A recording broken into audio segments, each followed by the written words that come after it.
I might have a controversial opinion today. I don't think you should tell your employer that you're gay, especially when you are getting hired. Hi, my name is Liz, and welcome to my channel where I chat about whatever's on my mind. And today we're talking about something I saw on TikTok. So we're going to watch the TikTok. Thank God for TikTok. What else would I talk about if there wasn't TikTok? I think this is a younger generation idea that our employers need to know everything about our lives in order for us to have a successful career and to not feel harassed or threatened at work or safe at work. But I disagree. So we're going to watch this TikTok, and then we're going to talk about how do you know if a workplace will be safe, and why telling your employer that you're part of the LGBTQ community is a bad idea, especially before you get hired, and better ways to go about deciding if a workplace is going to be safe for you as an LGBTQ person. I speak as an LGBTQ person. When I first moved to Florida, I was very nervous because I only was dating women at the time. Really, the only thing I knew about Florida was like the don't say gay bill. And while I got accepted a job offer here, I did not talk to the employer before I showed up about how safe I would feel once I moved to Florida. And I'm going to talk through how I deciphered whether my workplace was truly safe or not. Today, I turned down a second interview for a position because I shared that I am part of the LGBT plus community and I need to find a workplace that is LGBT plus friendly. I could tell immediately as soon as I brought it up to her. I was like, this is a big part of my identity. It's something that I'm not going to hide about myself, so I need to find a workplace that is LGBT plus friendly. And I could see the smile immediately fade from her face, and I was like, ah, shit. We did it. I was like, damn, fuck. I really shared that part of myself, and you do not want me to work for you anymore. I get it. That's the thing, though. Conservatives or moderates just want you to not talk about it so they don't get uncomfortable. I am not going to be in a workplace where I'm going to spend 40, possibly even 50 hours of my week and not talk about my personal life and the people that I love and what my life is like. I am not going to hide parts of myself to make you comfortable. That's not how it works.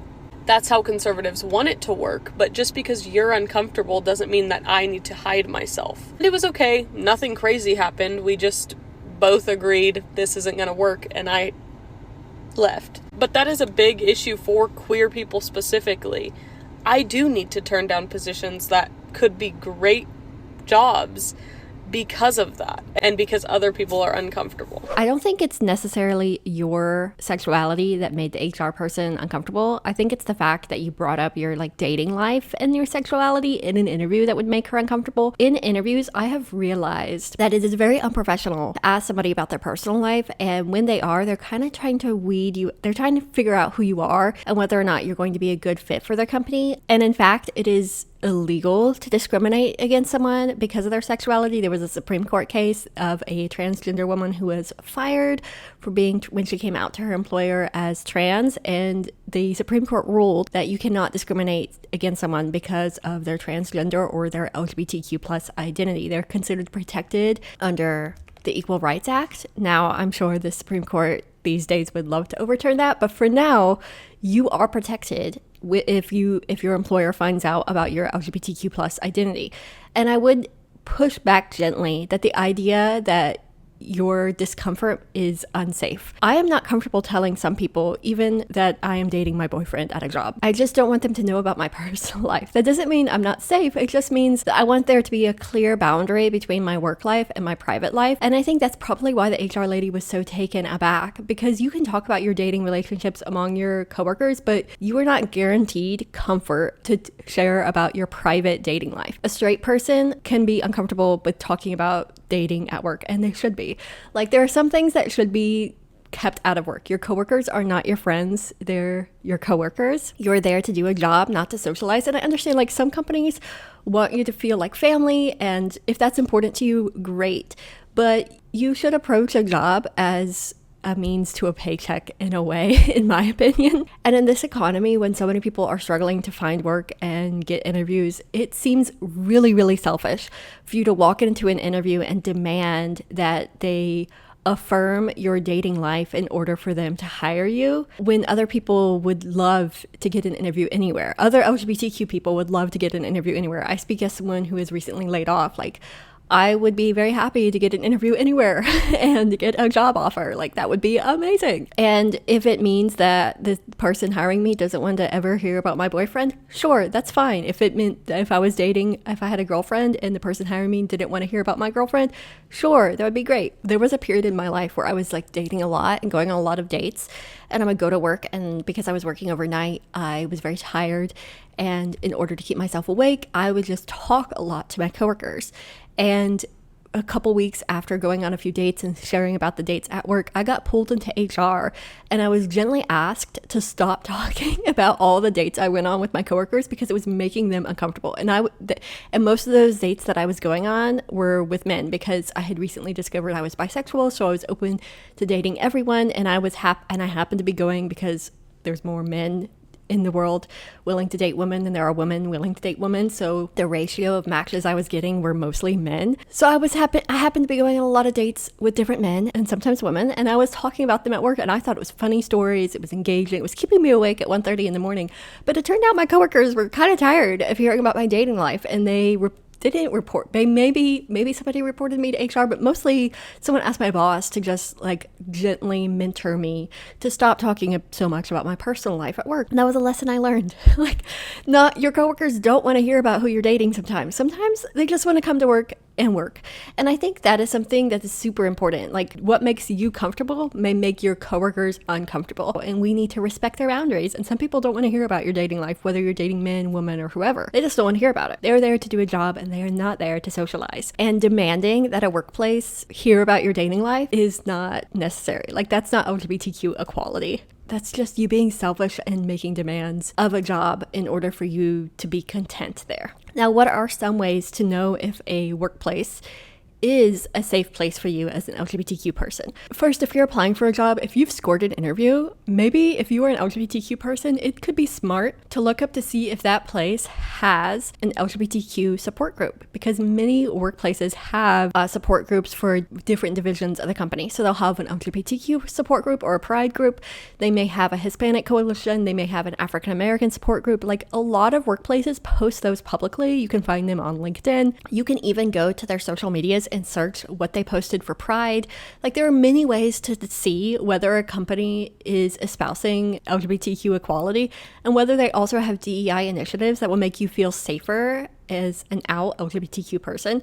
You can also see if they're a bigger corporation, if they've sponsored prides in your area. That's a really, really simple way to discover if they are LGBTQ friendly. Like, do they sponsor corporate prides? Do they have a booth at your local pride? Like, look up your city's pride and see what companies in your city are supporting that pride. And if you want to work for a company that supports your local pride, look up those companies and apply to open positions at those companies. You can also see if any of those employees at that company on LinkedIn have posted that they volunteered for like an LGBTQ support center, because a lot of employers will support employees in volunteer efforts. And perhaps you see an employee who has volunteered at a local LGBTQ support center or with a local LGBTQ charity, and you can reach out to them, connect with them on LinkedIn, reach out and say, how does it feel to be an out LGBTQ person at your workplace? Or what led you to volunteering at an LGBTQ support center, and like, how does your employee support you in that? Like, there are ways to find out if a place is truly welcome and inclusive without pestering the HR person. Also, during an interview, you can ask questions that will help you know if they're actually supportive and inclusive. If you're an LGBTQ person who has to use surrogacy or IVF to have a child, you can ask about that. Does your company offer support for adoptive parents? Does your company offer support or have insurance that would cover IVF? Like, ask questions like that, because monetary support is really important as an LGBTQ person, because IVF is expensive, adoption is expensive. So see if they offer those kind of resources without pestering them by saying, hey, I'm gay. What's it like being gay at this workplace? That kind of question is very uncomfortable for anyone.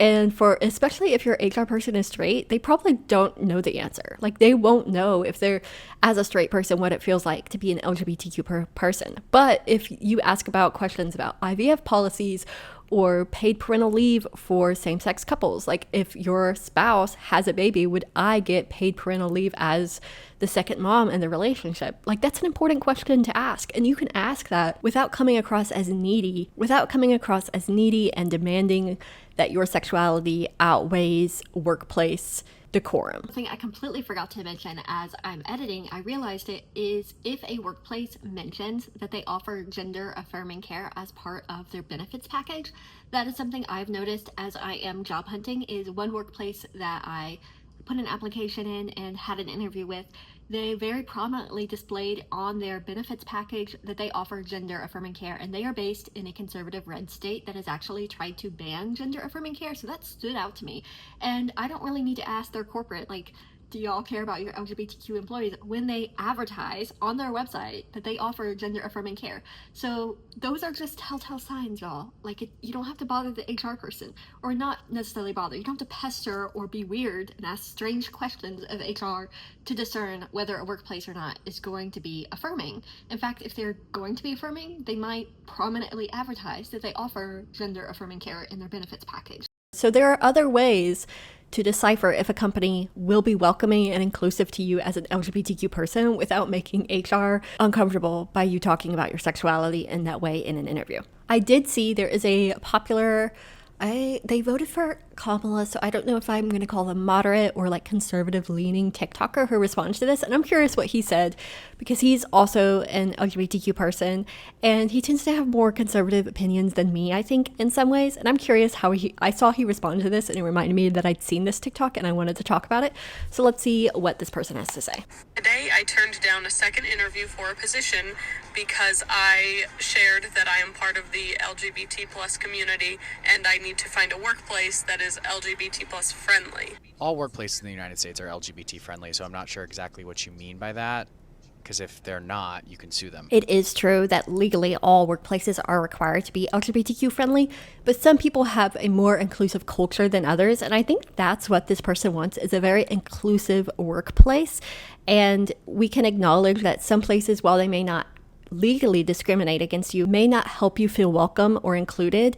And all the resources I gave you about looking on LinkedIn and seeing if they have LGBTQ plus support groups or diversity groups in their company can help you discern if a workplace is inclusive and welcoming. Could tell immediately as soon as I brought it up to her. I was like, this is a big part of my identity. It's something that I'm not going to hide about myself, so I need to find a workplace that is LGBT plus friendly. And I could see the smile immediately fade from her face, and I was like, oh shit.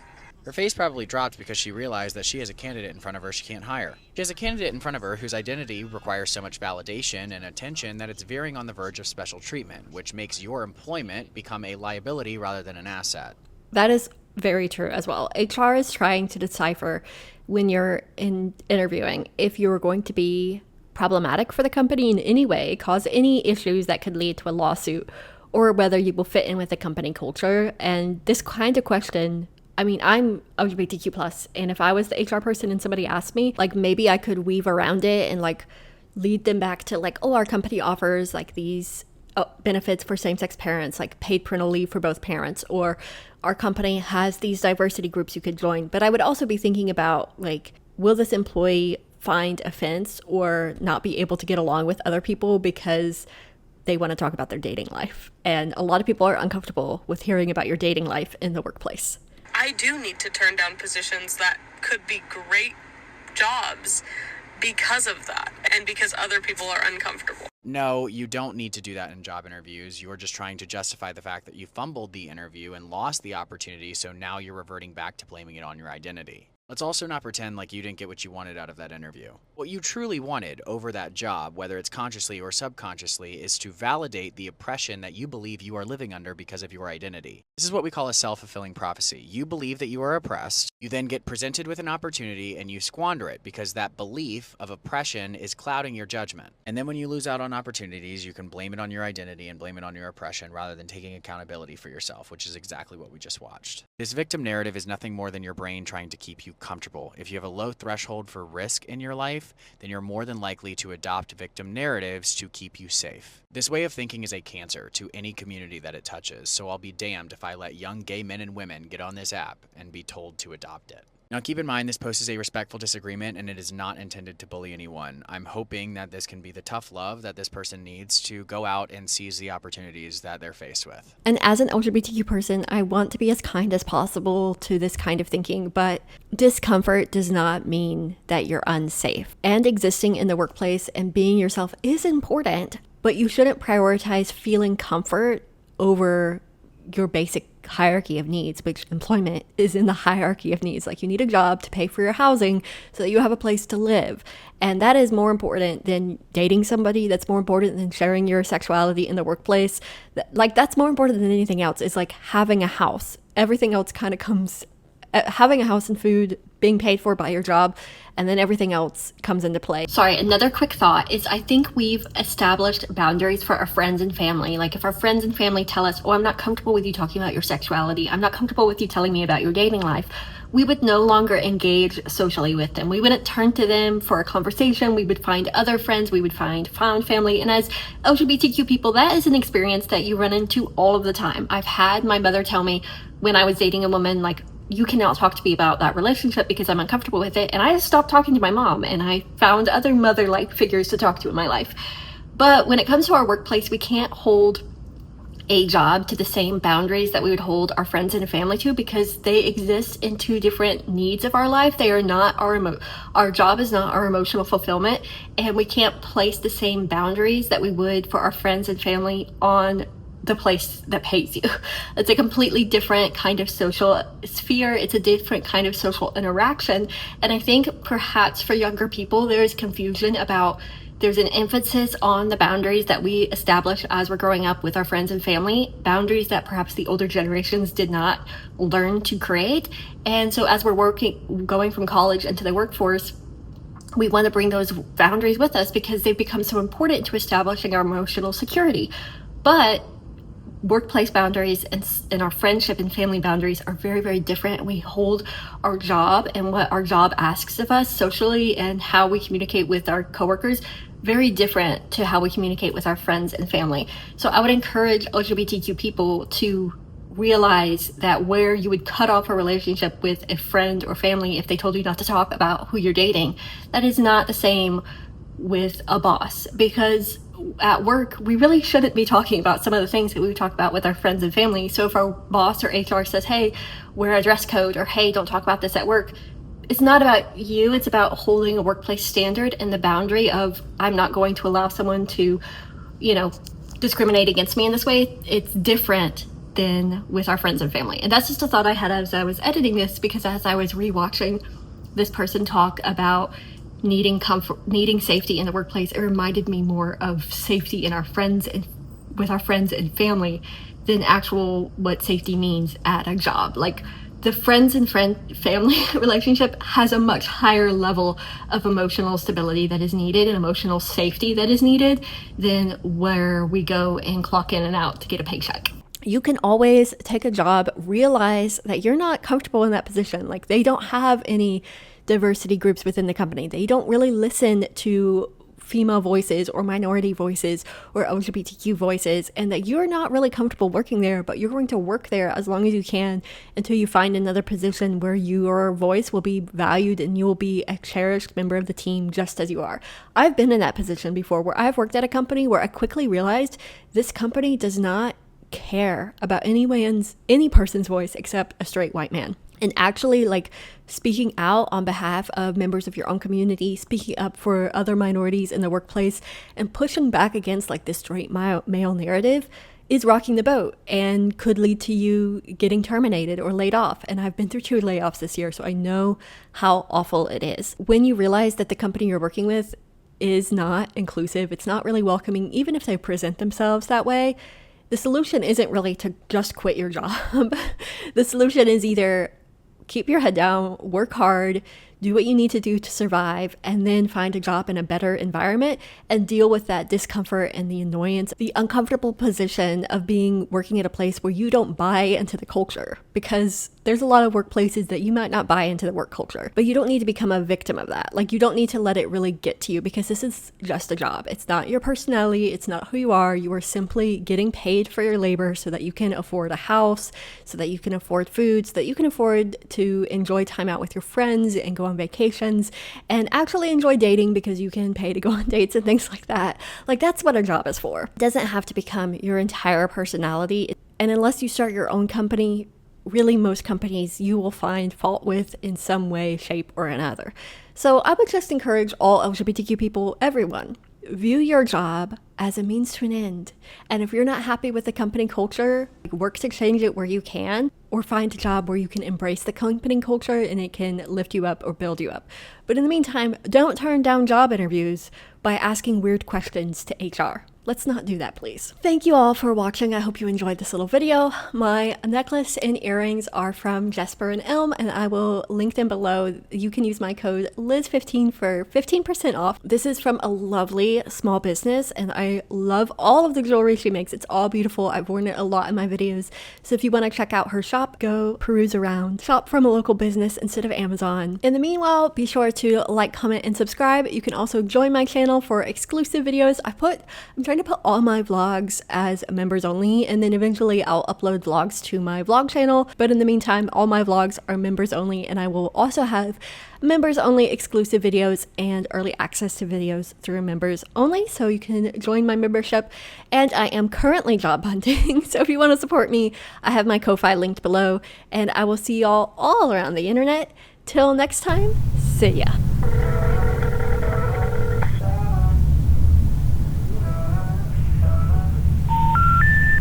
We're sorry. You have reached a number that has been disconnected or is no longer in service.